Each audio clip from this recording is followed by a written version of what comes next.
शरद पूर्णिमा की कथा। एक साहूकार था जिसकी दो सुंदर सुशील कन्याएं थीं। दोनों बहनों में से एक रीति रिवाजों में बहुत आगे थी और एक का इन सब में मन नहीं लगता था। बड़ी बहन सभी रीति रिवाज मन लगाकर करती थी, पर छोटी आनाकानी करके चली जाती थी। देखते ही देखते दोनों बहनें बड़ी हो गईं और दोनों का विवाह हो गया।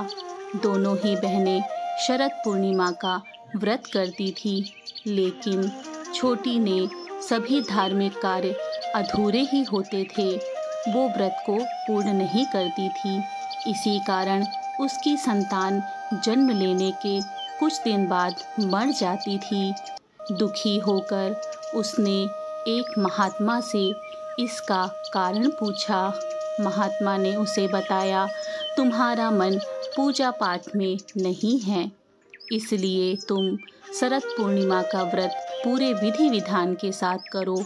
महात्मा की बातें सुनकर छोटी बहन ने पूर्णिमा का व्रत विधि विधान के साथ किया। फिर भी उसका पुत्र जीवित नहीं बचा।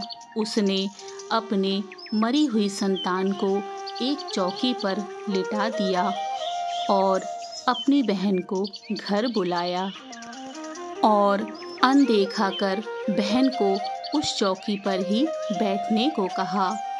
जैसे ही बहन उस पर बैठने गई, उसके स्पर्श से बच्चा रोने लगा। बड़ी बहन एकदम से चौंक गई।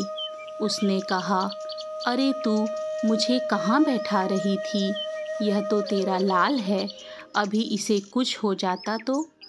तब छोटी बहन ने बताया कि मेरा पुत्र पहले ही मर गया था, पर तुम्हारे पुण्यों के कारण तुम्हारे स्पर्श मात्र से ही उसमें प्राण वापस आ गए, वह जीवित हो गया।